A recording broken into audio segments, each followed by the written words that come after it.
एक बार की बात है, एक छोटी सी लड़की थी जिसके बाल इतने सुनहरे और चमकदार थे कि धूप में सोने की तरह चमकते थे। इसी वजह से उसका नाम गोल्डी लॉक्स रखा गया था। एक दिन गोल्डी लॉक्स मैदान में फूल तोड़ने गई। वह चलते चलते बहुत दूर निकल गई और एक ऐसे जंगल में पहुंच गई जहां वह पहले कभी नहीं गई थी। जंगल ठंडा और छायादार था। थोड़ी देर बाद उसे जंगल के बीच एक छोटा सा घर दिखाई दिया।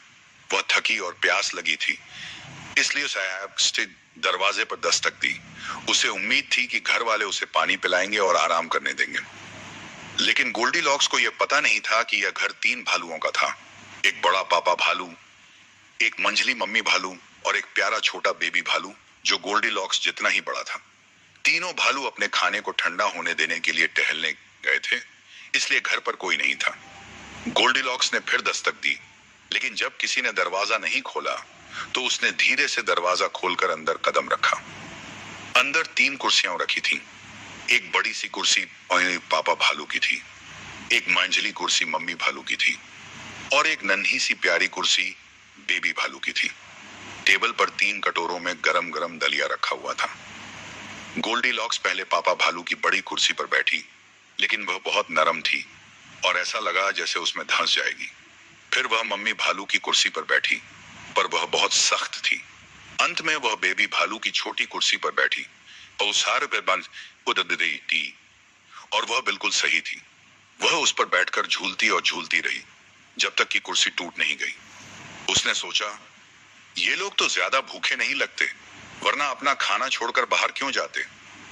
वह टेबल के पास गई और दलिया चखा।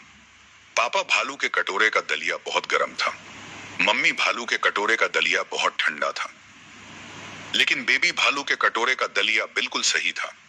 गोल्डी लॉक्स को इतना स्वादिष्ट लगा कि उसने सारा खा लिया। इसके बाद उसे नींद आने लगी। वह ऊपर गई और वहां 3 बिस्तर देखे।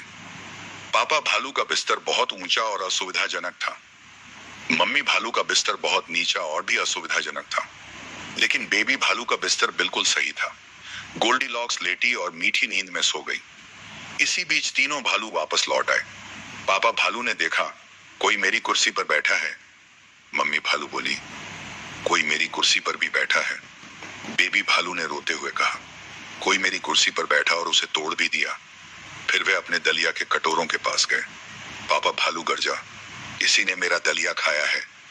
मम्मी भालू बोली, किसी ने मेरा दलिया भी चखा है। बेबी भालू रो पड़ा, किसी ने मेरा तो पूरा ही खा लिया। फिर वे ऊपर गए। पापा भालू गरजा, कोई मेरे बिस्तर पर लेटा था। मम्मी भालू बोली, कोई मेरे बिस्तर पर भी लेटा था। और बेबी भालू चिल्लाया, देखो मेरी छोटी सी खाट पर अभी भी एक लड़की सो रही है। गोल्डी लॉक्स को भालुओं की आवाजें सुनाई दी। उसे लगा जैसे यह कोई सपना हो। पापा भालू की गरज सुनकर उसे लगा जैसे बादल गरज रहे हों। मम्मी भालू की आवाज सुनकर लगा जैसे हवा बह रही हो। लेकिन बेबी भालू की नुकीली आवाज सुनकर उसकी नींद खुल गई। उसने आंखें खोली और देखा कि तीनों भालू उसे घूर रहे हैं। अरे बाप रे, गोल्डी लॉक्स चिल्लाई। वह तुरंत बिस्तर से कूदी, खिड़की से बाहर भागी और घर की ओर दौड़ पड़ी। उसके बाद वह कभी भी उस जंगल के पास नहीं गई। लेकिन बेचारा बेबी भालू बहुत रोया, क्योंकि वह चाहता था कि गोल्डी लॉक्स उसके साथ खेलती।